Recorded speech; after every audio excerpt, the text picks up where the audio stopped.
Last year, both Stacy and I discovered Nutrafol, a supplement that supports healthy hair growth by targeting the 5 root causes of thinning: stress, hormones, environment, nutrition, and metabolism. We've been so thrilled with the results that in 2022, we want to make sure every woman knows about Nutrafol because as it turns out, 30 million women are impacted by weakened or thinning hair. Nutrafol offers 2 targeted formulas for women that are clinically shown to improve hair growth and thickness with less shedding through seasons when hair loss and thinning are normal, like postpartum and premenopausal, and all the times in between.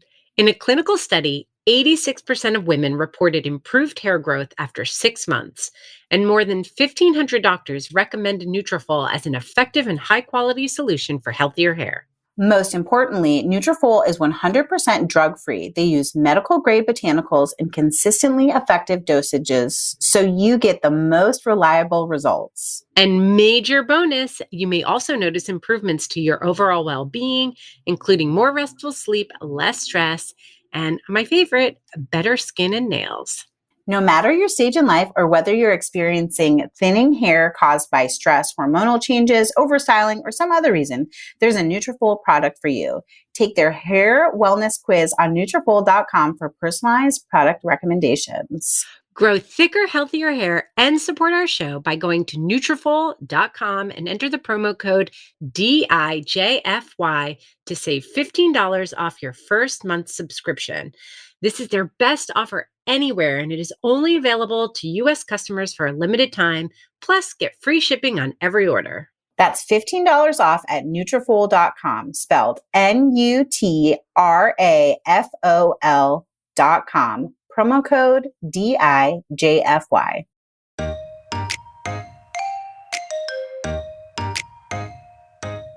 Single parents and parents who are partnered and blending and all of those things, that you have to really look at your own family, right? You can't compare yourself to what everybody else is doing.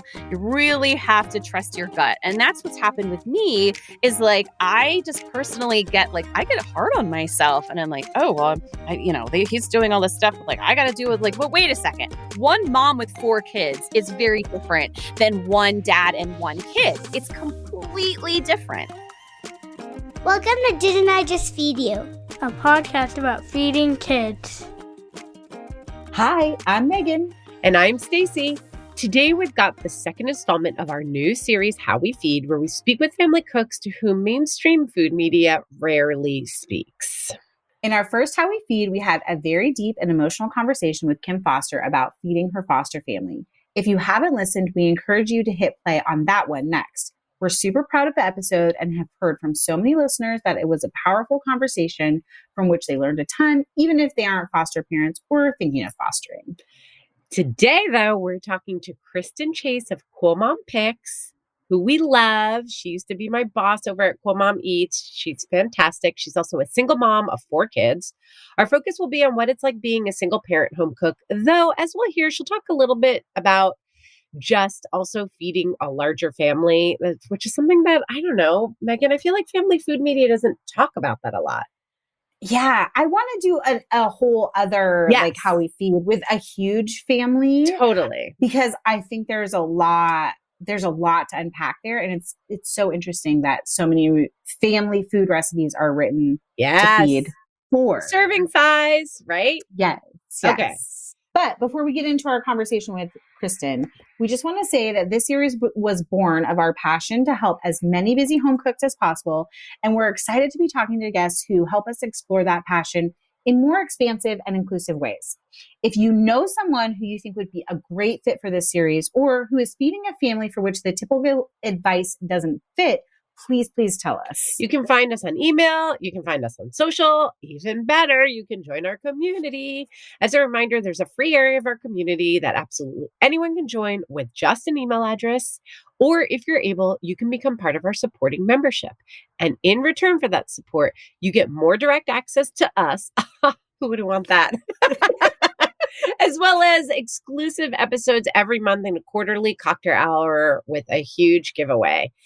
And you guys, those exclusive episodes, there's 2 a month, which means you could get a total of 8 Didn't I Just Feed You episodes every single month.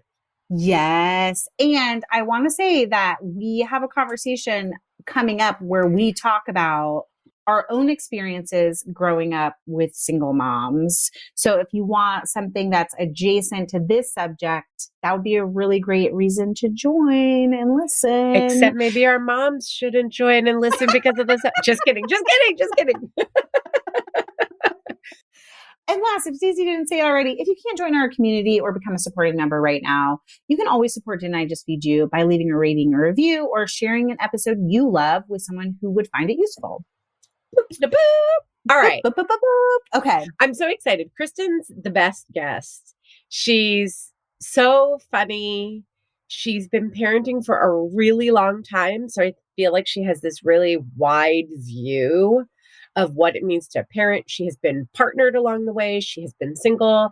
She has 4 kids, which just also means practice parenting a whole lot of different personalities. Yeah. Yeah. I think it's really interesting. You're like, oh, she's been parenting for a really long time. She has one kid who's about to go off to college. So she has like a couple years experience on you, but you also have kids who are the same age. And so it's like, yeah, my oldest, I think, is her second oldest. Yes. Yes. So I think of you guys as being like equals in your experience, but there is something, and we get into this a little bit about like the dynamic between having one kid or 2 kids or having 4 kids, and whether you have a partner that supports you. 100%. Yeah. Also, there's the number of years you've been parenting, but then I do think that parenting for some people, when you are parenting someone whose personality you either get or is really complementary to yours, that's a completely different experience than parenting someone who challenges you in ways that, I don't know. Grow you? Yes. It requires you like really look deep and like figure out, is this me? Is this them? Is it, how do I have to stretch myself to be an effective parent, to be a good and caring parent? I don't like the word good around parenting, but you know what I mean? Yeah. So it's not just the number of years you've been parenting. I feel like that the fact that she's had 4 different kids and 4 different personalities, and then also having to manage those family dynamics is a lot of experience. Yeah. It's just a lot of experience. I want to continue a conversation and about this idea of like a good parent. And like, is there another word that's more inclusive, expansive? Like, is it finding contentment? Is it having peace in your parenting? Is it not roller coasting through the like guilt and shame that sometimes comes along with parenting? Well, it's funny because I use the word effective, which has like a little bit of an antiseptic quality to it, I realize. But it also ignores my experience. But when I say effective, what I mean is, am I matching this person and what they need? Yes. Because I feel like that's my job. But I like that you ended up bringing something up that has to do with also thinking about our parenting holistically, where we're not just thinking about whether or not we're a good match for the kid and giving the kid what they need, but like, are we parenting in a way that allows us to walk through the world feeling free of self-judgment and self-imposed guilt and all of that too. In alignment with our values too, in a lot of ways. Yeah, but haven't you ever parented in line with your values and it doesn't work for your kid? Every single day. Yeah, it's hard. Not like my big values, because my big values are like, right, they are what they are. And like, I want, we all want to raise people who are going to be good people, who are going to go into the world and be a positive influence, kind, caring. And those are just, those aren't malleable. Those are principles that I like really, I think we all try to stay on the course. And like, we're teaching our kids that. But then there's like secondary values that are really about Billis or really about Megan. And like, maybe Isaac doesn't agree with that.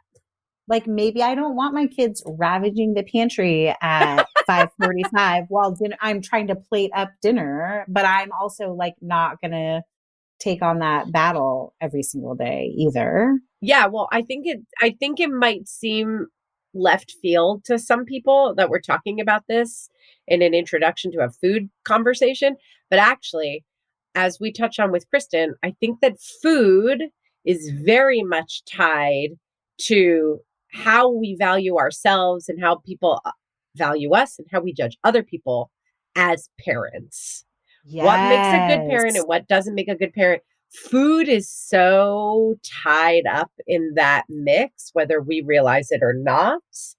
And raising kids who feel free to understand food on their own terms is really the goal. And a lot of clashes can come up against that. You know what I mean? Like what it means to be polite, what it means to be respectful around food, what it means to have, like, is an expanded palate really important to you? Is it not? And if it is, why? And maybe your kid doesn't give a crap and is a picky eater, and that's okay as long as they're growing. Yeah. And their brain can function. Like that's really just the job and the point. So I think it's really interesting. And I think it's interesting, I think it's interesting for all of us, but in the context of being a single parent, because of that like deep emotionality around food, when you've been partnered and then you uncouple and you feel like as the family cook, you're responsible for all of that on your own. That's a lot of labor. Yeah. Mental labor too, right? Yes. That no one talks about. Internalized, unseen, isolating kind of emotions that no one is like, let's write a blog post. Let's put this on the cover of our glossy food magazine. Yeah. Let's talk about guilt and shame and, you know. And do you feel more responsible? And do you feel alone? And do you feel more shame if now you're the only parent and feeding isn't going the way you want it to go? Like, what does that mean? You know, and then there's also the practical stuff. I imagine that for many people, when you divorce or you're widowed, you uncouple for whatever reason, your budget changes, the demands on your time really change. Yeah. And those are all factors that you have to think about. Like, what do we talk about all the time, Megan? We're like, we're tired, we have no time. And the budget, like all these things. Yes. And then that shifts you're again. Shouldering that by yourself. Yes. And then you're also butting up against another household. Yes. If you're divorced. Yeah. So we get into all this with Kristen. I think we should introduce her. And then I want to chat with you before we wrap up about your own experience growing up with a single mom too, a little bit. And like how that impacts your identity and also how you feed your family. I know it's a whole thing. But first, Kristen Chase is the publisher and CEO of CoolMomPicks.com. She has spent the last 15 years recommending the coolest gifts and gear for parents to millions of readers each year. Kristen has been seen on The Today Show, CNN, CBS Atlanta, on national satellite media tours, and in myriad publications, including The Washington Post and NBC News, talking about shopping and parenting culture. Her first novel and children's picture book will be published in 2023. She's the mom of 4 kids, ages 11 through 17. Holy crap. Lives in the suburbs of Philly. Welcome to the show, Kristen. All right, Kristen, let's start by you telling us how many children you're feeding, who you're cooking for, are you cooking? Like, give us the lay of the land in your house at this point. So I am a single mom with 4 kids, 3 teens and 1 tween. So that's kind of like 8 kids. Yes, totally. In some ways. I don't know about cooking, but snacking for sure is like 8 kids. And so while I do have a few kids, especially my 15-year-old son, I have to say, he is the chef in the house. He's the most adventurous. But overall, I'm the one doing all the cooking for everybody. What do you feel like is the most challenging part of being a single parent cooking for everybody day in and day out? Well, as a single mom, I have to say that there is a lot of guilt, I think, that comes into my life when it comes to kitchen stuff, right? Because the whole all of us sitting at a table eating dinner every night just is completely impossible. It just doesn't happen. And I don't know if this is changing, but I feel like there's still a lot of judgment about that. Like, Yeah. that still seems to be like Yeah. a parental accomplishment. Like, Totally. you are a good parent if you are sitting around the table. First of all, one of me and four of my kids around the table is just, it isn't really super fun. I love my kids, but it's like, it is not even like, who, I don't even know. Is that really fun? I mean, I think we can kind of last for like 7 minutes. And then Yes. people are arguing, Yeah. and then it's like no one likes what you made, and then people are picking things out of the food that you so lovingly chopped. You're like, why am I doing this? Yes. So I think for me, it's this idea. I've gotten a lot better with it, that I need to have family dinners with everyone sitting around the table. And I finally have come to the place, almost, I think, where that's just not our family time. That's just not going to be our family time.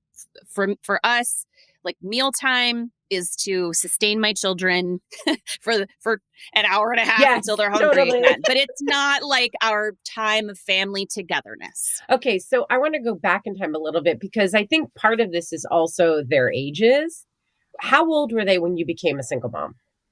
So I have been a single mom sort of on and off, right? But I think the bulk of my single momness, my kids were really little. My youngest was 2, right? And so now she's 11. And I have to say that it was a little easier, to be honest with you, in some Really? ways, to have family meals. Yeah, because I wasn't dealing with activities. And I don't, you ladies know, it's like, it's insane. And I have 4 kids. They only each do one thing. It's not like my kids are super overscheduled, but I am in my car a lot. Yeah. And I wasn't when they were littler, and we just didn't have those after school commitments. And so I was very fortunate. I was working from home, doing cool mom pics and writing and all that sort of thing. So I was able to be home and make meals, and it was just so much easier.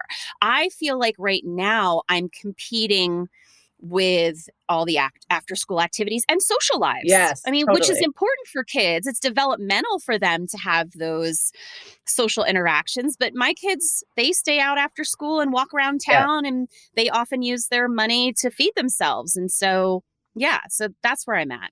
So Isaac, who's also 15, is like a pretty routine person.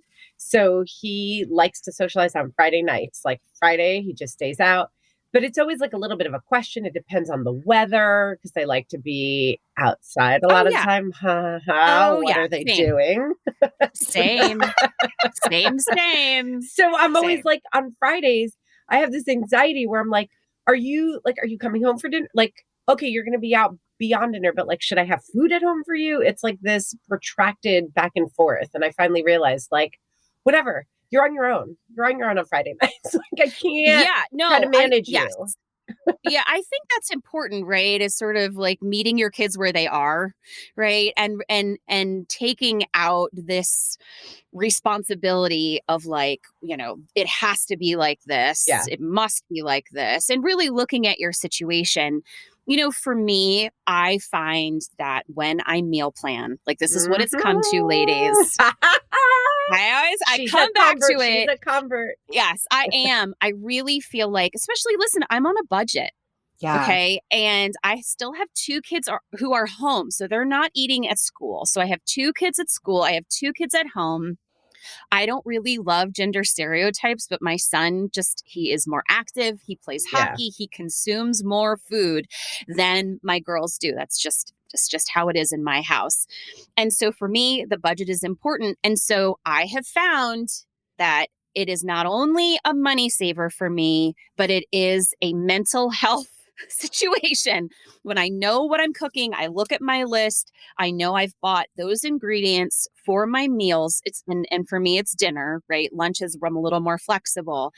It is, I have to do it as a single parent, especially. That is just the only way that I survive. Okay, so where are you drawing recipes from? Because I want to get to talking about food media. Has it been helpful to you through different stages as a single parent? it sounds like maybe when your kids were younger, you were able to like look at recipes, make meals. Maybe you had to make adjustments for serving size. I don't know. Talk to us about that too. But like, do you feel like the food media has been helpful to you, or family food media? That's a tricky question, because I was never someone who cooked, right? Growing up, I didn't really do a lot of cooking. And I actually learned everything that I know. And I actually know a fair amount from watching the Food Network. I mean, I watched Giada, I watched Rachel Ray, I watched all of those folks. I learned everything that I know, and I feel like I learned a lot from them. So I am very grateful for that. And, there are a lot of shows out there that I think are more accessible to home cooks, to people like me. So I don't think some of those folks are really out of touch. I do think there are a lot of in touch folks. But for me, it's a time factor. Don't have a lot of time to flip through recipe books. And, my boyfriend is a great cook. I mean, he actually bought me an Instant Pot. He actually bought me a rice cooker. I am an Asian without a rice cooker. Okay, y'all. My lovely white boyfriend bought his Asian girlfriend a rice cooker, and I still haven't used it because I'm afraid. This is a whole thing. This is a whole thing. Stacey's done this. I also didn't use my rice cooker for a long time. It's a whole story. I'm so afraid. I cook rice in a pot. But you know what changed me? Last week, I put rice in a pot and I told my children, this is the dumbest thing. This is a rookie mistake. Turn it down when you hear it boiling. Oh, no. Guess what? 3 hours later, my pot's in the trash can, right? So guess what? Rice cooker it is. But, I just don't have the time or energy to do a lot of exploring and searching for recipes. So I rely a lot on folks like you ladies, on like Cool Mom Eats and Lisa, who does a lot of our recipe curation, and quite frankly, Instagrammers who are recommended to me. I get a lot of my recipes from sort of what I would call, I'm using air quotes, like word of mouth, right? Where they've been tested. It doesn't look difficult to make. Yeah. And for me, it's like, I know my kids are going to eat it. Like, again, it goes back to that budget thing. Yes, I don't have a lot of time and money to spend on things that I'm not sure if my kids are going to eat. And I don't feel personally responsible to be like, I am going to expose them to all tastes of the world. That's why there are restaurants. Right? Like, that's a restaurant's job. My job is to like keep them alive and, make them feel nourished and get them through their day. So I mean, that's really where I'm finding my recipes. Like last night I tried a new recipe, Diane Morrissey. I made like baked gnocchis and it was great. And it was everything my kids liked. And I'm like, okay, I'll make that again. And then I'll repeat it. Forever until they won't eat it again. Exactly. Yes.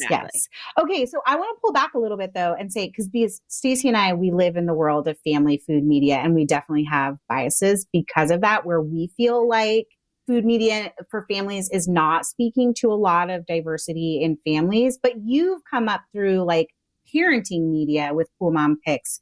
Do you feel like parenting media is speaking to single parents or large families, like the diversity of what we call a family now, not just the nuclear four people? I think there's more diversity and representation, across the board, but you have to look for it. And that's the problem, right? It's like you really have to search to find your own people. And I think what's challenging is that you kind of don't know. Like you'll see someone in their beautiful kitchen and they're making all this stuff and you're like, should I be doing that? But like, you don't know what's going on behind the scenes, right? You don't realize that like they have a working spouse. Like they can spend a lot of time like looking for ingredients and making this food. Like they are just, they're privileged in that way that I am not. And so I think that has been the challenge, right? Is that you really have to look for your people, if you will, right? You need to look for diversity and representation. And you also have to kind of have a lens of how you're seeing the stuff that is being thrown at you, right? Like you have to know, okay, wait a second. Like, I'm not going to let this guilt me. I'm not going to let there be shame involved with the fact that I can't do what they're doing because of my situation. So I think yes, we need more attention to single parenting, specifically in the niche of like food, right? Like I see it more overall, but I don't see it necessarily in like parenting teens Yes, or like totally. how to cook for your family or like, all those little niche areas that you encounter on an everyday basis, right? Yeah. As a follow up to that, where do you send people, like someone's newly single, they're a newly divorced parent or widowed parent, and they're like, I don't even know where to start. Where is a good starting place? Have you found that to recommend? That's a really good question. I would have no idea. I really don't know. And that's a problem, right? Yeah, totally. I had a couple of people text me and say that they were in the middle of a divorce. What's interesting is that people come to me and they ask me these questions. One person was looking for books, right, that were more like positive, like you've got this, you're uplifting, like it's all good, it's going to be okay. And I reached out to my friend Jessica Ashley, who's a divorce coach, right? And she's like, there really isn't anything out there that's like, you've got this, So for me, like, I think I look towards not necessarily blogs, right, but more like social media. So I talk about it a fair amount, but not overly so. I know Jill Krause, right, who's separated, talks about it a lot. Totally. So I tend to look for the folks on Instagram who I think talk about it in a way and are honest, but I think they're balanced in what they present as well. Yeah. Because that's important. And it's a huge transition that like we don't necessarily do a good job of talking about. My mom has a PhD in social work, and she did her whole thesis about grief and how there's no public education around grief. And like divorce is a big loss. So I'm curious, I know you said your kids were really young when you first became a single mom, but were there food components to that transition? Like, did you feel like you had to support them with those family meals more at that time versus now where they're more settled in the routine of your lives? That's a great question. And it was a little different for me because my ex was a pilot. So he was gone all the time. So I was actually used to doing meals alone. So we rarely had family meals all together. So I was really used to it. But a couple months ago, I had a couple conversations with newly single moms, and it was a huge thing. Yeah. Family meals were very much a part of their nuclear family existence. And she was feeling a loss, not only because she was used to having 4 people at the table and now there were 3, and she was in the house where they used to live and now that chair was empty. Like there were a lot of emotions and feelings around that. But also, again, her inability to have those family meals because she wasn't partnered anymore and she was driving her kids all around town to their activities and doing a lot of takeout and not really feeling like they were getting healthy meals that they used to be, and carrying that guilt herself, right? Which is not her guilt to carry by any means, right? It was a decision that you made, the best decision for your family, like all of those things. So, my experience is a little different. But even just talking to one mom about it, wow, like this is a thing, right? It is such a big issue for so many single parents and newly divorced families. I feel like family dinner is part of the idealization of what it means to be partnered and in a family, right? It's like, it's the painting, it's the Norman Rockwell image. It's like I don't know if he actually painted a family dinner, but I feel like he could. It's, all of us sitting around the table together.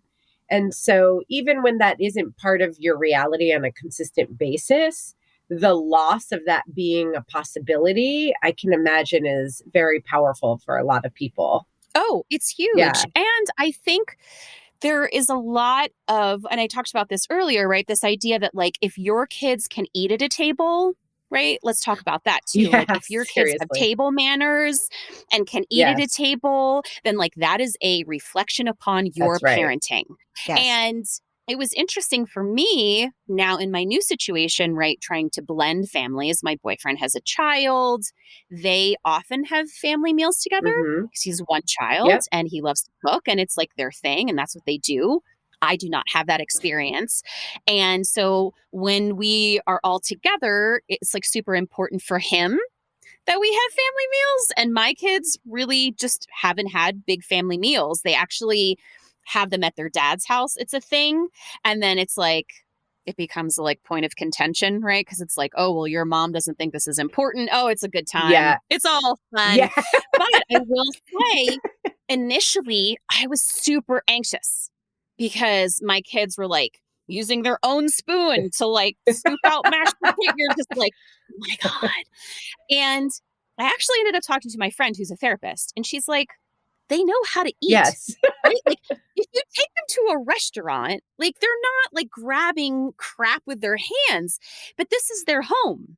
Like they feel comfortable here. Like this is how Yes. it is. And is it really the time? Like, are you really going to make your dinner time a teaching moment? Right. And I was like, okay, no, like we're blending families. There are new people here. It's anxiety provoking. Like, just let the people eat.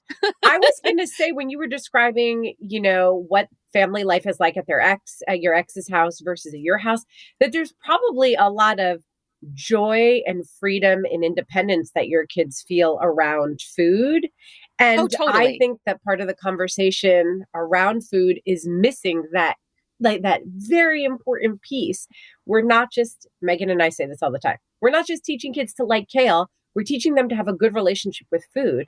And part of that is knowing how to eat at a restaurant and knowing how to be civilized around a table when you need to be. There will be situations where that's called for. It's also feeling free around food, feeling like you can make independent choices, like you can decide what goes in your body and when it goes in your body. So to me, it sounds like they're getting actually a very like full experience around food and eating. That's pretty great. But I can imagine from where you sit, how it would be anxiety provoking. Yeah, it's super stressful. It was super stressful, right? Because like I felt like I was being judged. I wasn't being judged, right? But I felt like I was being judged. And then it was like, can't your children function at a dinner table? like why are they, like it was very important for him that like everyone sat down and waited until the cook was sitting at the table before we could all eat. Oh, and I'm Lord. like, okay, yeah, that's awesome, right? That's awesome. And that also works for his family because he has one child, right? I have 4, right? And there was like a kind of come to Jesus moment just for myself. Like it wasn't, I was making it up, right? You know what I mean? Like, and I was feeling, like, I was like, this is my thing, right? I was like, oh, I've got to fix this, my children. And I was like, actually, I have parented for a really long time. Mm-hmm. Like, I know what I'm doing. My kids are cool, right? And so, like, if that's your expectation, like, we need to talk about that. Yeah. Because I don't know, like, if it's your home and that's important to you, totally cool. But, like, this is my home and I'm fine with people just sitting down and eating because if you've been at a table with 4 of your children and they all have to wait, like, that is hell. That's just hell. It's no fun, right? And I don't care, right? At the end of the day, like my battles, like that's not a battle I want to have. So I know that's not single parenting, but it is because it's blending. It's blending families who have different views about food. Yeah. Yeah. And it's also a really great permission slip of like, it doesn't have to be this perfect idealized thing for it to be successful and for it to feel like a food win in a lot of ways, right? Yeah. Before we hear more from Kristen, let's take a quick break to hear from one of this week's sponsors. Megan, Mother's Day is coming up, and there's always this funny conversation about gifting. Right? Like, should you give moms something practical that helps in their daily life? Or should it be something sentimental that reflects the mother-child relationship? Or maybe the best gift is a small luxury that's just for mom. There's certainly no one right answer since every mom has their own love language, but it'll come as no surprise that I love small luxuries that are just for me. I couldn't agree more. Though Maybe what we each consider a small luxury is different. I love fancy chocolate, and I bet you love pretty jewelry. And we both love pretty trinkets for our home. Yes, we do. You know what else we both love? Easy skincare that feels luxe and is easy to maintain, which is why we are both still very much in love with our Matter of Fact Ascorbic Acid 20 Brightening C Serum and Minimalist Hydrating Cream. Both of which need restocking just in time for Mother's Day. Hint, hint, Brian and Mike. It's true. We've been using both Matter of Fact products since before the holidays. They feel great, help our skin look bright and healthy, and have been so easy to keep up as part of a low maintenance routine. Honestly, that's a big deal to me. It can be hard to find practical skincare that works, feels luxurious, and can be maintained. I've been gifted fancy skincare that I use up and never return to because it's either too expensive or doesn't live up to the hype. With Matter of Fact, you can give a gift that actually becomes part of a real life routine. This Mother's Day, give the gift of gorgeous skin with the Matter of Fact gift bundle. Visit matteroffact.com and enter the code DIJFY15 at checkout for 15% off. That's matteroffact.com, code DIJFY15, short for Didn't I Just Feed You? Or pass that code along to anyone who might be buying a gift for you. You deserve it. You have just said, listen, family dinner is not our family time. It's not how we get it in. But like for anyone who is newly single, what are the, like, and it doesn't have to be tied to food in any way, shape, or form. Like, what is family time for your family? And what makes you feel contentment with your family and get to see how cool your kids are? Yeah, we do a lot of watching movies together. We watch TV shows together. Like that's kind of our thing right now.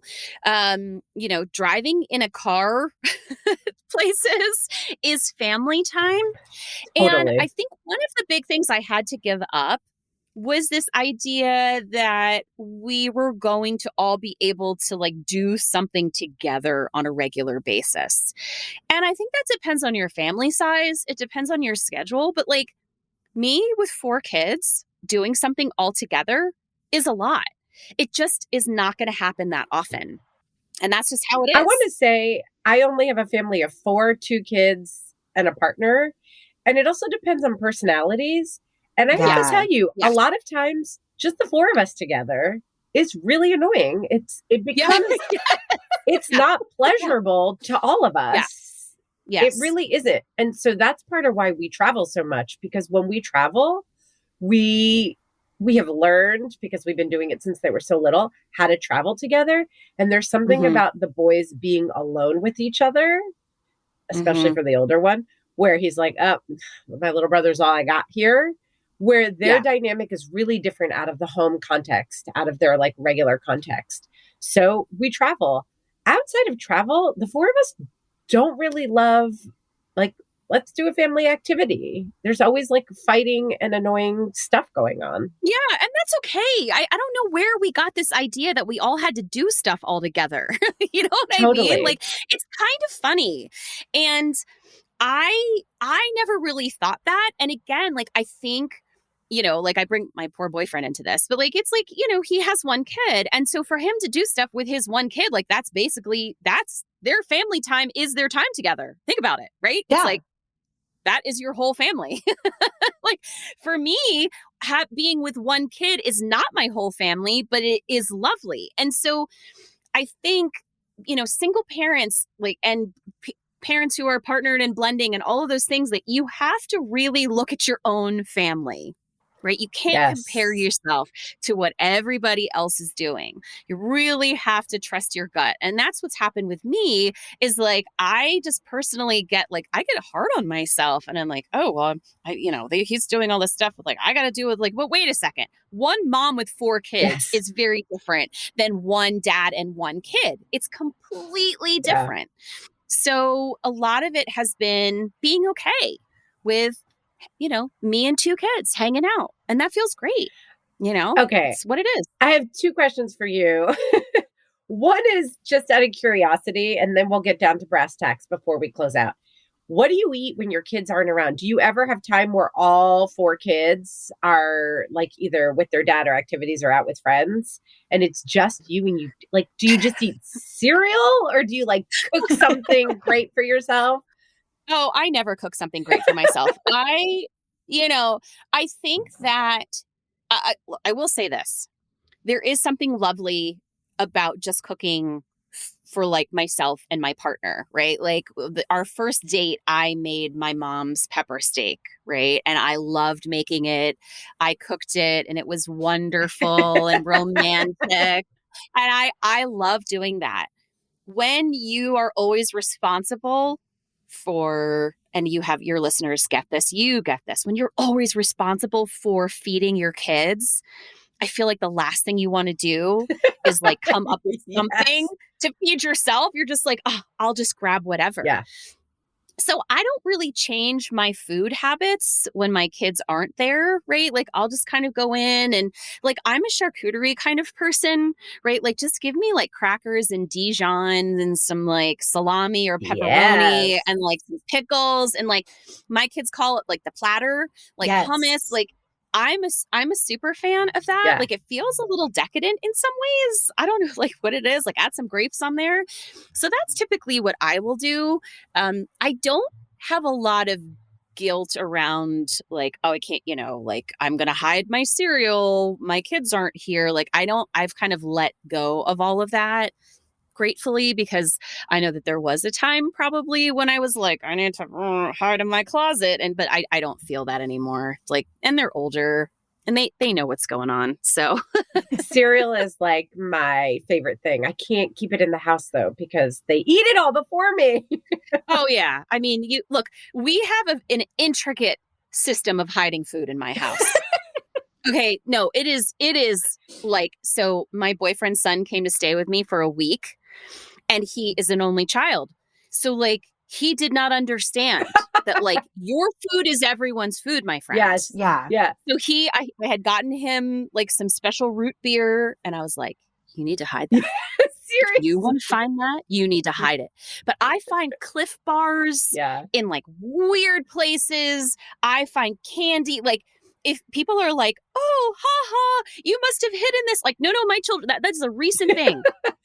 It is a recent thing that has happened because if you want your favorites in my house, you got to hide it or it's gone. Well, because it is gone. I think with older kids, their portions are so much bigger. So there was a huge fight over Fruity Pebbles the other day. And then I kind of got into it and I was like, I only had one mug full. Like I didn't even get it. And it's my money, by the way, guys. And they both looked at me like, what? Like those aren't for you. They're for us.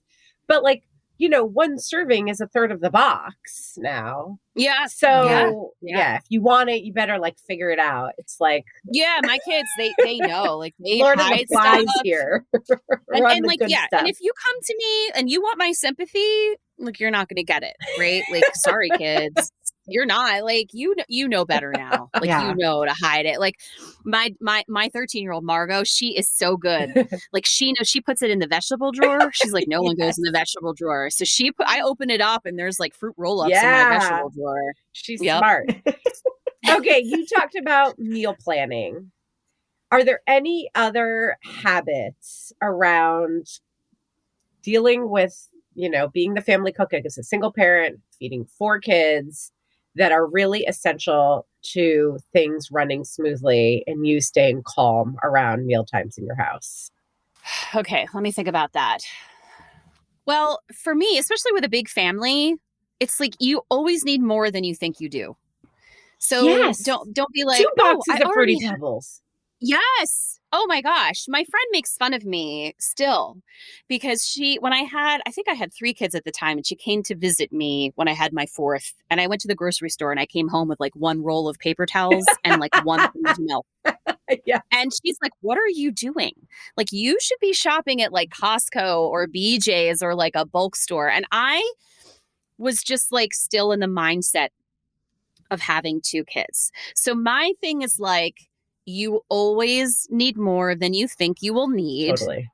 And you always want to have a running list, right? Like and we just actually posted something funny from one of our writers, Caroline, about like you like never checking the fridge before you go shopping. You always check the fridge. Always check the fridge. We actually regrammed that and I got like a ton of hearts in our. Yes, because I think that is the biggest mistake is that if you are going to go to the store, look in your fridge first, right? And that is why, like, I have 4 bottles of pickles that will last us until 2047, right? And I don't, and my son's like, where's the milk, right? Yes, Like, this yeah, is what yes. happens. So for me, it's always get more than you think, especially for items that have a long shelf life, like almond milk, for example, which kind of lasts forever in many ways, right? You can get more of that.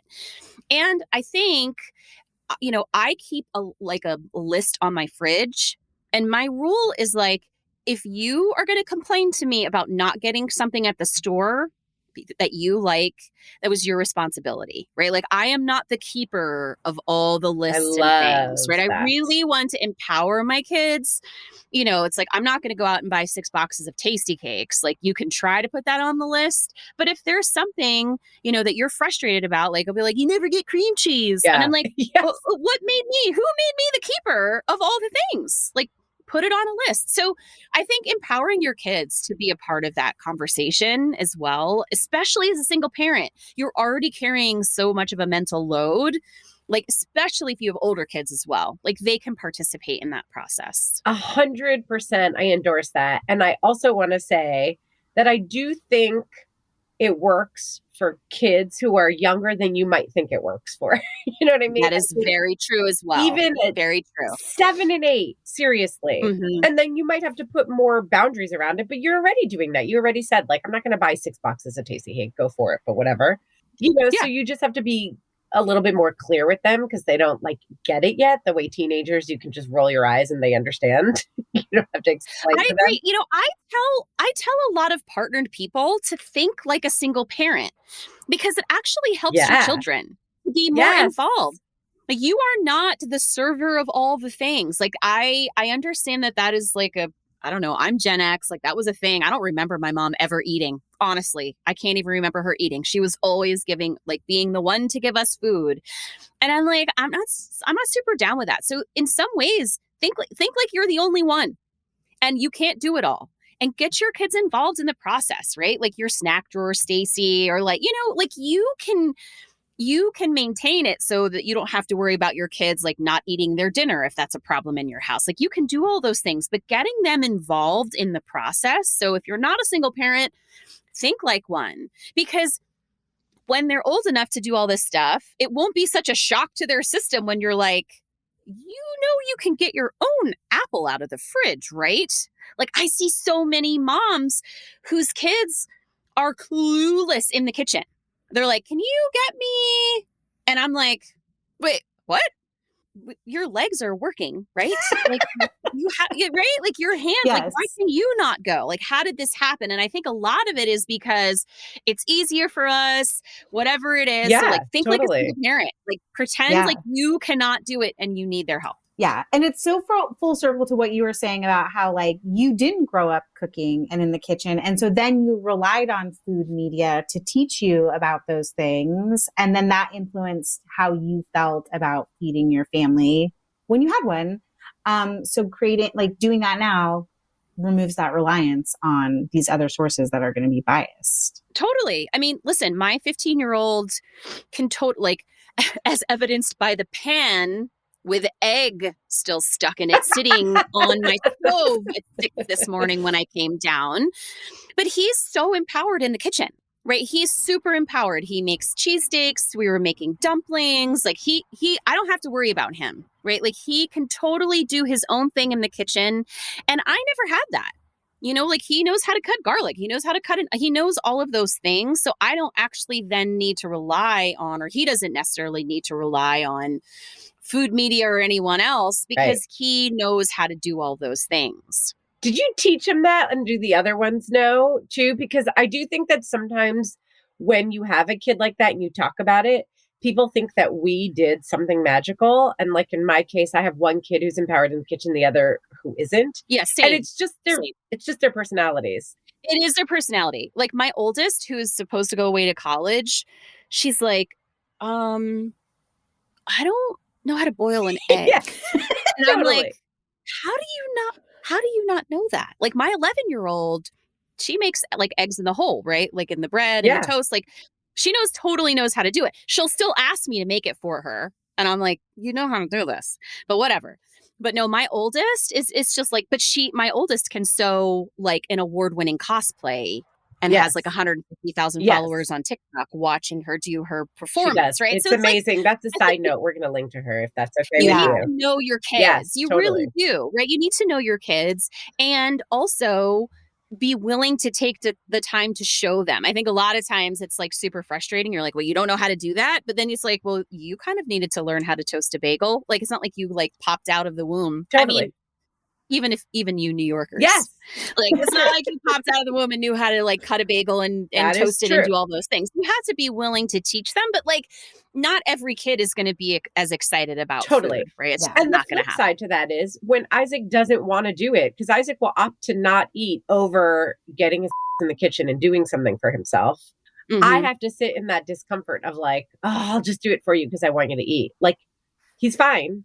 And he'll eventually figure it out on his own, or he'll microwave cheese on bread, which he does. And I'm like, why wouldn't you just put that in a pan? And it's so much more delicious. And he just doesn't care. So like, again, that stepping back and like treating yourself like I can't do it all. I don't have to step in. Yes. It's hard around food because it's so primal and it's so emotional. And the idea that like we must feed our children, that is how we are good parents, is so like built in, I think, culturally. It is. It really is. That it's hard, but you go so much further and it gets so much easier if you can just do that. Well, it also teaches them to listen to their body, right? Which is this is like food adjacent, right? But like this idea that you need to eat, like if you don't eat breakfast, right? And you get to 11 o'clock and you're angry at everyone, like that's a problem. So if you're not hungry at 8 o'clock, like what can you do? Those are the problem solving situations, especially for your older kids. But I want parents to do that with their younger kids too. Totally. Is to teach them to listen to their body. But if we're constantly like, would you like a snack? Yes. Did you like an after school snack? It's time for lunch. Like if we're constantly like serving our kids and not asking them, oh, how are you feeling? Is your tummy, like, are you feeling a little hungry right now? When's the last time you ate? Did you have some water? And letting them listen to their body, like that will help them when they're older. Because I see a lot of kids who have no clue. They're playing their video games, or they're playing sports, like, and they're hangry. They have no idea because no one plopped a bowl of pasta next to them. Megan is familiar with this with her husband. Yes. She has talked a lot about this. And I like, as you're sitting here sharing this, I'm like, is it like a generational thing? Like, I'm squarely an elder millennial, and I definitely recognize the like helicopter parenting that you're observing of like, I'm constantly being like, oh, let's pack a snack for the kids because they won't think of it. But I'm also seeing, as my kids are 7 and 10 now, the problems with having done that for so long, and trying to pull back on it now is harder than having just established those routines early on. Well, there's just so much crap around feeding kids, right? It So starts much. from breastfeeding and formula, like from the very beginning it starts, right? Totally. It's like this whole thing. And so I think that it's just carryover. It's just carryover, right? And I think your kids are at a perfect age. I mean, kids are really, any age is a good age to do this. Yes. But like, it's so healthy. Like, for instance, especially I feel like girls and eating disorders is a huge thing that we are not really addressing very well. And I think food people like you both, I know you talk about it, like we need to be the ones to really address this stuff. And I talk to she plays field hockey, and we talk about it all the time. She's like, sometimes I like look at myself, I don't feel so great, but then you tell me I play field hockey and it's really important that my body is strong. And these are the things that can help me. And I know that if I have a game that I need to have protein in my system before, like this is the stuff. Like, these are the conversations we want to have. It's not just about, oh, you need to have a snack. Yeah. Oh, it's lunchtime. Like, explaining to our kids the why behind this. Like, when I don't eat breakfast by 11 o'clock, I'm hangry, I'm eating anything, and then 2:00 I have a headache. Yes. It doesn't matter. And this is what happens to me. And I'm 46 almost. If only I had learned this way back when. What a difference it would make. But that's what that's kind of one of my big things with food and kids, right? Is like empowering them to make those decisions and having them understand the why. Yes. Totally. Why is it important? Why am I bugging you about having a snack? Yeah. Because it's not great for your body. When you haven't eaten, your body is trying to find energy from other places. And then you get really grouchy and upset, or you get a little woozy. I don't know. I could go on forever about this. Yes. I know. And we have to have you back soon to talk about teens specifically, because that's a very underrepresented portion of food media. I mean, Stacy's digging into it a lot here and on our personal Instagram, but I think there's just so many layers to it. Yeah, but I do feel like we've stolen so much of your time today. So it's so fun. Thank you for being it's super here. Fun. Thank you. No, I'm so glad y'all are doing this. I hope it was helpful. Megan, Billis. we were both raised by single moms. Mm-hmm. What do you have to say about it? I mean, I have a lot to say about it, which is why we're going to do an exclusive episode for our listeners group where our moms can't listen. Shh.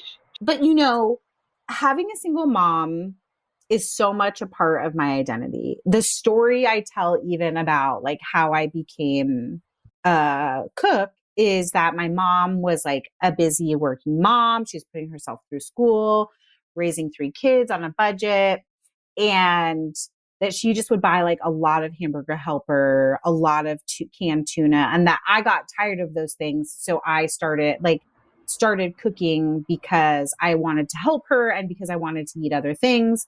Because I also had this like influence of spending weekends with my dad at his restaurants and being exposed to other food. Yep. And I also think that there's a layer to how I feed my family that's reflective of that. Like my mom did grow up with the media being like, if you don't have family dinner, your kids are going to be drug addicts. And we were also latchkey kids. So like we came home and ate a lot of food without supervision, including like ramen, dry ramen with the seasoning packet, just like sprinkled on it. Like so much stuff that is joyful and nostalgic for me in a lot of ways. But we always had, as much as we could, not always, as much as we could, we had family dinner together. But for many years, it was just my brother and I and my mom. So it's just 3 of us, which seems easier. And so family dinner has been hugely important to me and in my family and what my family structure looks like. And I definitely, unfortunately, use that as a measure of quote unquote success for my family. Like, oh, are we having family meals together? But I'm also seeing the problems with that, even in my like stable family, being partnered and like having 2 kids. It's hard. It brings up a lot of like expectations and feelings from me. And I see Brian, my husband, like also running into things where he just wants he's like, I just want everyone to sit at the table because that's what mom wants. Where I'm like, it's okay. Like, it's okay if we have to get up and get things, or if we're interrupted, or if everyone doesn't like the meal at the table. Like, I just want a secondary layer is like, I want the family dinner to be calm and peace, like a place of peace, and not just like, we're doing this and checking this off our list. And I don't know that that's like actually happening. And in some ways it's maybe bad that I have this thing of like, well, I have to do it better or different because my mom was a single mom. She worked so hard to give me a different experience. What about you? So there's a lot of overlap in our stories, which we'll tell in that bonus episode in our supporting membership. But there's a big difference, which is we didn't have family dinner. So my mom's house was unstable because this is interesting. I'm saying my mom's house was unstable because I had an addict brother who was like going in and out of rehabs and like going back and forth between my dad's house. So sometimes my brother was at my dad's house and living with my dad. And why aren't I calling my dad's house unstable, even though that unstable element of dealing with my brother's addiction was because my dad was remarried and I had a sister. I had a little sister. So that felt like a nuclear family. And my dad owned a restaurant and my stepmother helped in that business. But because the two of them were running the restaurant, there was always at least someone who could like be home and prepare dinner, and we'd wait for the other one to come home. And it felt much more stable. Whereas at my mom's house, my mom was a working mom. So either it was me and my brother when my brother was around, and like that didn't always feel like good and safe and normal. Or my mom would be around, but then my mom went back to college for herself, which was now in retrospect amazing, but made me pretty angry back then because I was like, you're already not here. Now you're not here more. So she did what Kristen said is so important for single parents to do, which is I can't do it all. I can't be responsible, but really to an extreme in a way that for my personality really backfired. And I think that one of the factors here is that food isn't important to my mom. My mom's not a big eater. So she's like, I don't know, like open a can of sardines. I was like, that's not dinner to me. A can of sardines and a slice of feta cheese. Like, first of all, that's weird. I understand now that I understand the way that Greeks eat and I've gone to like Greek islands. Sure, like a little fish and a slice of feta cheese and some good bread. And we're sitting by the ocean. But like I was in like our apartment in the United States and I'm 13. I'm like, that's weird, first off. And secondly, like that doesn't feel like dinner. And where are you? She used to sometimes, when I got a little bit older, we lived within walking distance of a supermarket, and she would just leave a list on the table. And I was a latchkey kid too. So I'd come home, I'd let myself in. And it was like I had the whole afternoon and evening to myself to do my homework, to get the shopping list, to walk over to ShopRite, to do some basic shopping. And then eventually I just started like making my own damn dinner because she'd come home and she was tired. She was a hairdresser, so she was on her feet all day. And again, she didn't care about dinner. So, you know, the most she could do was a box of rice-a-roni, which FYI, still love. Still Forever, slaps. forever, So good. RIP stroganoff rice-a-roni. I wrote to the company at one point in my 20s saying like, bring it back. So I too, even though your value of family dinner comes from the fact that your mom worked so hard to maintain that for you through your childhood, my thing about family dinner came from the opposite, came from the fact that like I had to do everything around cooking and food from a very young age, and there was never family dinner. So I think I am compensating and definitely overcompensating. I have started giving my kids more autonomy. Oliver sort of took more autonomy on his own because he likes to cook, like Kristen said about her 15-year-old son. But Isaac is 15, and I still find myself sometimes being like, do you need a snack? Would you like me to make you ramen? Like, he's like, yeah, why not? Like, and also he has a little bit of a personality where Yes. he has thought he was royalty since he was like 2 years old. It's very natural for him to feel that way. We have talked about this offline. So that for me definitely comes from childhood. I don't know. I don't want to like overstate it, but like childhood pain, like I'm definitely overcompensating there. Yeah. You know, and wanting to give him something that feels really different. Like my mother never cooked for the bake sale. My mother never made homemade things for birthday parties, like ever, ever, ever. Like she rarely cooked. And my grandmother, my mom's mom, who took care of me a lot, was an amazing cook and did everything from scratch. Was a little bit of a martyr about it, to be honest. But like, That's me. Yeah, it's a little like it was a little much. I was like, okay, we get it. But she was much more influential on my food life, her and my dad, than my mom. I hope this doesn't make my mom feel bad. I know. I always wonder that. And, you know, my mom last summer when she was here visiting us, she admitted that she doesn't listen to the podcast because she has this deep fear that I'm going to say on an episode, like, my mom me up. Yeah, isn't that so And sad? don't we also like do you not also think some of it is that, like, we talk about trying to raise, like, quote unquote, whole, happy, good humans. Like, that's the ultimate goal, which I would, like, I've been a lot being like, I just want to raise like full humans. Like, I just like be messy and imperfect, but like, trying your best. Those are the people I want to raise. But there is also some deep rooted thing where I'm like, I just don't want to like my kids up. Like, I don't want my kids. I don't want to live in fear that my kids are going to be like, yeah, good luck. But that's the thing. It's hard. There's a couple it's hard and emerging in how we feed. And I do feel like this disproportionately falls on moms. It does. Okay, where kids like it's the primary caretaker, but I think we all know that in our society that mostly is falling on moms, people who identify as moms. But I don't want my mom to feel bad because there are other things you can't do it all. Like you cannot be it all.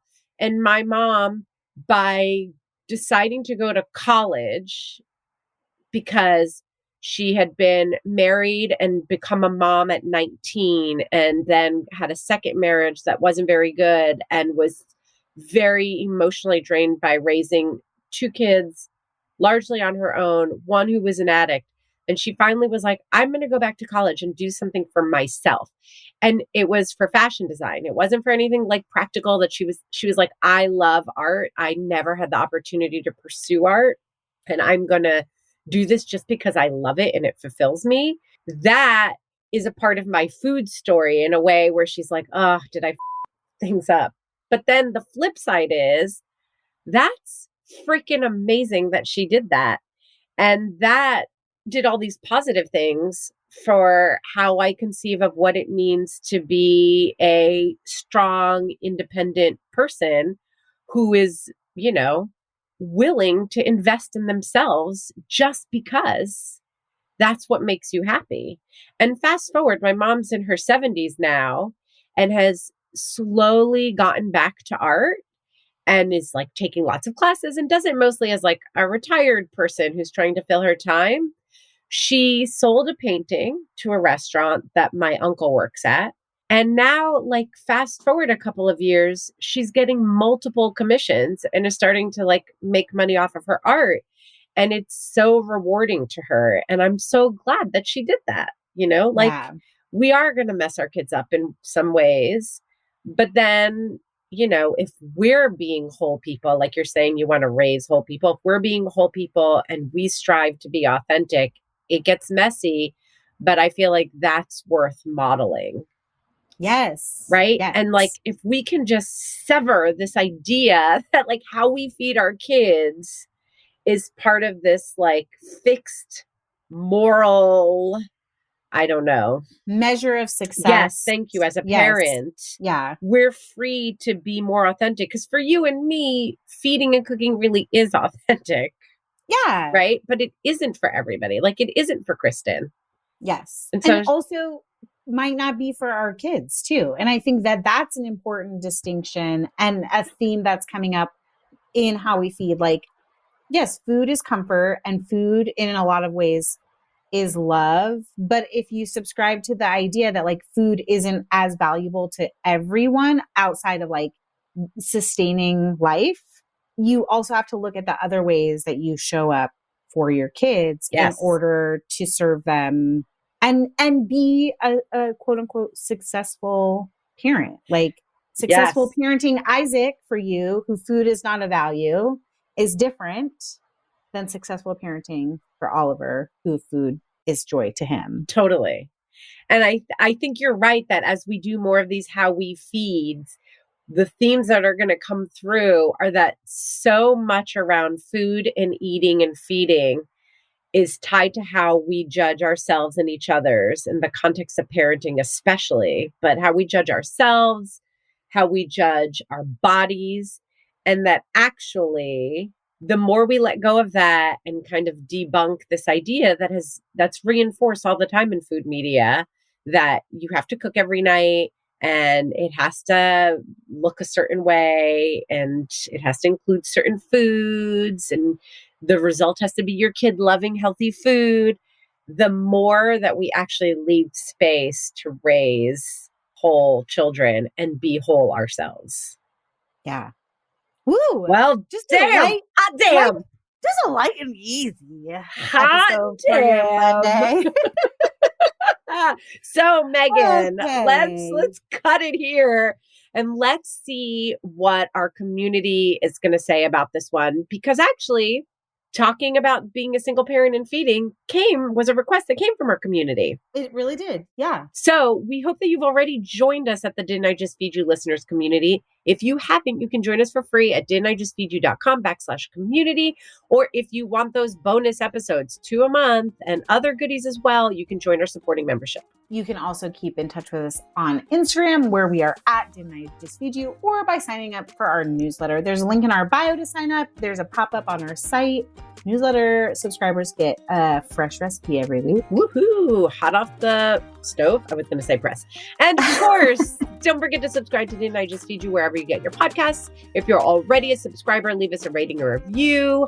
We love them. They make us happy. And if you don't feel like doing that, you know what? Just recommend us to a friend. That would make us happy too. A huge thank you to our editor, Samantha Gatzik. I'm Megan. And I'm Stacy. Stay sane and well-fed until next week.